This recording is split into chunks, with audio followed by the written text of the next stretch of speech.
छात्रों, आज हम कक्षा 9वीं में वाक के बचे हुए पोर्शन को यहाँ पे देखने जा रहे हैं। तीसरा देखते हैं बेटा। तीसरा वाक जो है आपके पास वो है,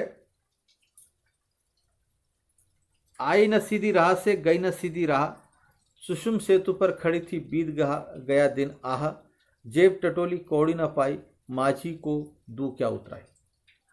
ठीक है, आई सीधी राह से गई न सीधी राह। अब राह मतलब होता है रास्ता। कुछ मैं शब्दों के अर्थ यहाँ पे बता दूं आपको। राह मतलब रास्ता। सुषुम जो है ये एक नाड़ी है। सुषुम्ना नामक क्या है, एक नाड़ी, जिसको हम इंग्लिश में कहते हैं मेन नर्व, है ना। सेतु, पुल। सेतु क्या है, पुल, जिसको ब्रिज, जो ब्रिज जिसको अपन कहते हैं। टटोलना, खोजना। कौड़ी न पाई, कौड़ी न पाई मतलब कुछ भी हासिल नहीं किया। कौड़ी न पाई मतलब कुछ भी हासिल नहीं किया। माझी सबको मालूम होगा, आप लोगों को मालूम होगा, नाविक। माझी मतलब नाविक। उतराई, नदी को पार करने का भाड़ा। यहाँ पर इससे, इस उतराई से अर्थ है कि नदी को पार करने का जो भाड़ा दिया जाता है उसको उतराई को यहाँ पे कवित्री कह रही। अब फिर से इसको पढ़ दूं।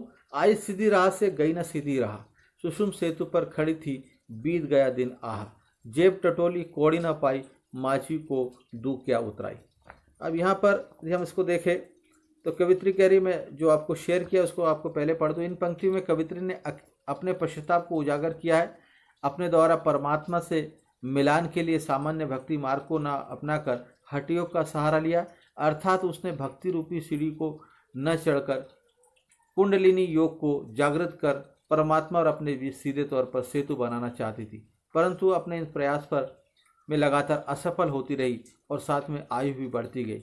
जब उसे अपनी गलती पर एहसास हुआ तब तक बहुत देर हो चुकी थी और उसकी जीवन की संध्या नजदीक आ गई थी, अर्थात उसकी मृत्यु करीब थी। जब उसने अपनी जिंदगी का लेखा जोखा किया तो पाया कि वह बहुत दरिद्र है और उसने अपने जीवन में कुछ सफलता हासिल नहीं किया या उसने सफलता उसको नहीं मिली। पुण्य कर्म नहीं किया और अब उसके पास कुछ करने या कहने का समय भी नहीं बचा, है ना। यहाँ पर ये जो मैंने आपको शेयर किया था उसके अकॉर्डिंग मैं थोड़ा इसको अच्छे से और समझा दूँ अपनी भाषा में, सामान्य भाषा में देखते हैं, उसको देखते हैं। आई सीधी राह से गई न सीधी राह। अब कवित्री कह रही कि जब वो इस पृथ्वी पर उसने प्रवेश किया, पृथ्वी पर वो जब आई तो वो सीधी राह से आई, है ना, सीधे रास्ते से आई थी। मतलब उसका मार्ग सरल था। उस समय उसका चरित्र, उसका जो मन था बहुत स्वच्छ था, है ना। या फिर उसका वो संसार की लिप्तता में लगी हुई नहीं थी। उसको सांसारिक मोह माया से उसको कोई मतलब नहीं था। मतलब जब उसने प्रवेश, जब वो आई पृथ्वी पर, कवित्री कहती कि जब इस संसार में परमात्मा की प्राप्ति के लिए सीधे रास्ते से आई, किंतु फिर धीरे धीरे उसके रास्ते क्या हो गए, बदल गए। वो आई परमात्मा की प्राप्ति के लिए पृथ्वी पर, सीधे रास्ते से आई, है ना, सीधा रास्ता था। लेकिन धीरे धीरे, हाँ, जैसे जैसे उम्र बढ़ती गई, जैसे जैसे और हम दूसरों के संपर्क में आते गए और हमको मोह माया के जाल में फंसते गए, सांसारिक मोह माया हम पर हावी होती गई, तो हम सीधी राह पर फिर नहीं चल पाई। कवित्री कह रही उसके बाद में वो सीधी राह पर नहीं चल पाई। उसने हठयोग का सहारा लेकर गलत राह का चयन कर लिया। और हठयोग का सहारा लिया, है ना, हम सब जानते हैं क्या गलत है और क्या सही है, उसके बाद भी हम गलत मार्ग का चयन कर लेते हैं। चयन किया और सुषुम्ना स्वरूपी पुल पर खड़ी होकर देखती ही रह गई। इस प्रकार दिन बीतते गए और वो उस पुल पर खड़ी है और दिन बीतते चले जा रहे हैं, उसके समय बीतता चला जा रहा है। अर्थात ईश्वर की कृपा के बिना सारा जीवन यूं ही बिता दिया। यदि हम उसको देखें तो ये कह सकते हैं कि ईश्वर की कृपा के बिना उसने सारा जीवन बिता दिया। और ऐसा हर व्यक्ति के साथ इसी प्रकार का हो रहा है लगभग। यही कवित्री इन वाक्य के द्वारा बताने का प्रयास करे कि हमको किस प्रकार से अपना जीवन, इसका उद्देश्य ये है कि हमको अभी अपने जीवन में किस प्रकार से सुधार कर लेना चाहिए, किस प्रकार से हमको अपना जीवन जीना चाहिए।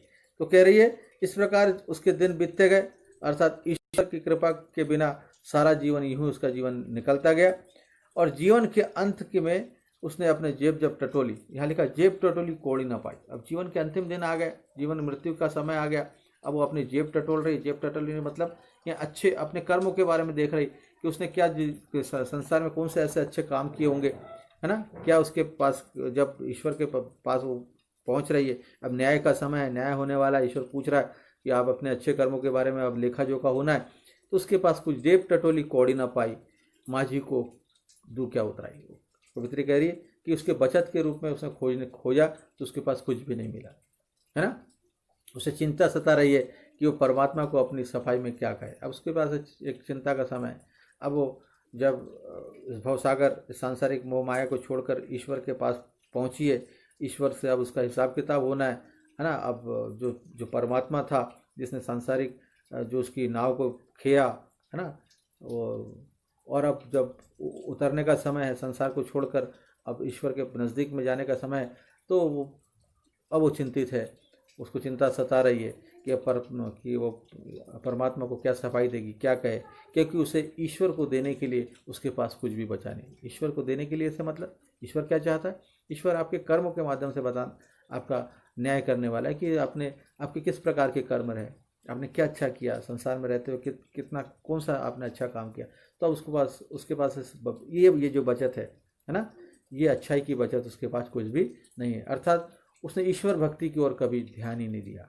ईश्वर भक्ति की तरफ क्या, ईश्वर की भक्ति आप मानव सेवा भी करते हो, वो भी ईश्वर की भक्ति है ना।